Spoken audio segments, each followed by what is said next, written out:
Isn't the Bible sexist? I think the first question I'd want to ask is to say, why shouldn't people be sexist? If we have a worldview that tells us the strong eliminate the weak, and if you can dominate people, why not do it? It's actually in the Bible that we see a vision for equality between men and women, both male and female, bearing together the image of God. And the story of the Bible really plays that out in amazing ways. So even in the Old Testament, you see a woman like Miriam leading a whole nation in worship. You see a woman like Deborah leading a nation politically and making judgments, making decisions, and even leading her country to war. You see that women didn't require men to be a kind of mediator between them and God. They could pray directly to God. They didn't need a husband or a father to have a relationship with God. Now, sometimes people say, yeah, but come on, in Genesis, all right, women and men both bear the image of God, but doesn't the Bible call women sort of helpers? Isn't that word in there, the word helper? I don't know what your visual image is when you think of that. When I think of that, I imagine a woman in an apron, hands in the kitchen sink, lots of bubbles, definitely up to the elbows, maybe with a bit of a chain on, stuck in there doing all the housework. Well, actually, the Hebrew word that is translated there, helper, is the word Ezer. And it's not a term of domination or subjugation, because God uses that name, Ezer, to describe himself in his relationship to us as human beings. God is our Ezer. He is our helper. It's a powerful, strong, amazing, not sexist image. And then when we come to the New Testament, we see that Jesus directly resists the sexism that he sees and observes around him. There's a story in John's Gospel in chapter 4 where a woman is talking to Jesus, and the male disciples come and they see this. They see Jesus one-on-one with a woman, and it says they're amazed, they're horrified, they're staggered. What? To see him just talking one-on-one to a woman. Jesus considered women to be worthy of theological instruction. It was a woman called Martha who was the recipient of one of the most amazing doctrinal statements of the New Testament. I am the resurrection and the life. Anyone who believes in me will live and they will never die. There weren't men around to hear that. Jesus just spoke that to Martha. And then you see this sort of amazing pattern emerge as you read the New Testament, where women have this sort of front row seat and extraordinary role of witnessing the core elements of the faith. So it's Mary who's the primary witness to the incarnation, the virgin birth. It's the women at the cross who are the primary witnesses to the crucifixion, to the atonement, to the cross of Jesus. The men have all disappeared apart from John. It's only women who are there witnessing the cross.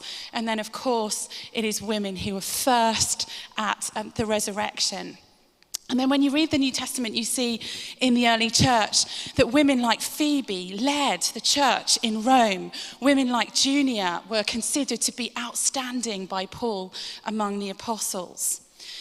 So amidst all of that testimony within the Bible, that the Bible isn't sexist, there are 3 verses which some people have used to say, actually, women should be subjugated. There's a verse in 1 Corinthians that talks about women being silent in church. Now, how do we understand that?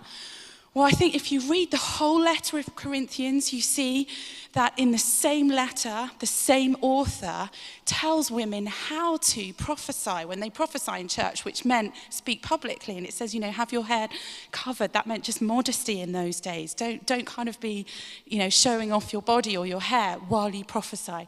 So clearly it didn't mean women should never speak and be silent. It's speaking to a specific group of women who were disrupting the services.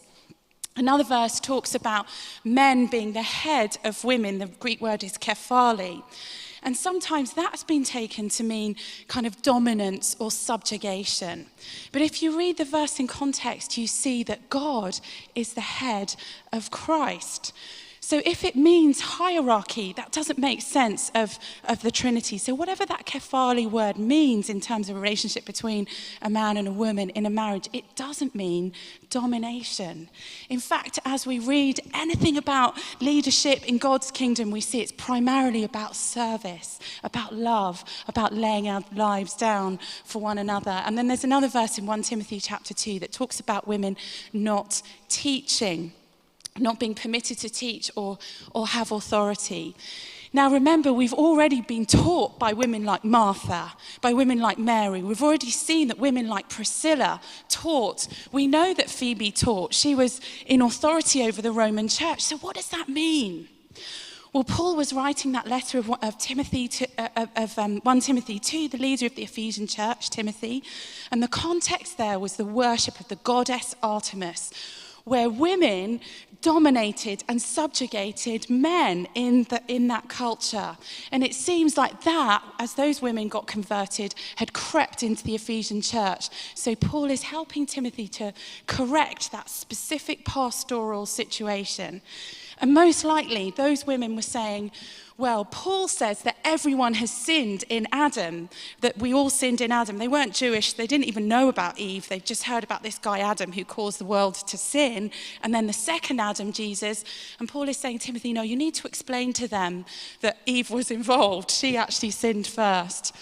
I want to just finish this answer quickly by giving you a quote from one of my favorite apologists, a woman called Dorothy L. Sayers. And she writes this about Jesus.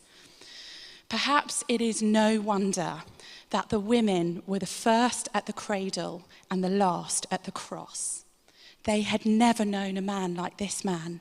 There never had been such another, a prophet and teacher who never nagged at them, never flattered or coaxed or patronized, who never made arch jokes about them and never treated them as the women, God help us, or the ladies, God bless them, who rebuked without querulousness and praised without condescension, who took their questions and arguments seriously, who never mapped out their sphere for them, never urged them to be feminine or jeered at them for being female, who had no axe to grind and no uneasy male dignity to defend, who took them as he found them and was completely unself-conscious.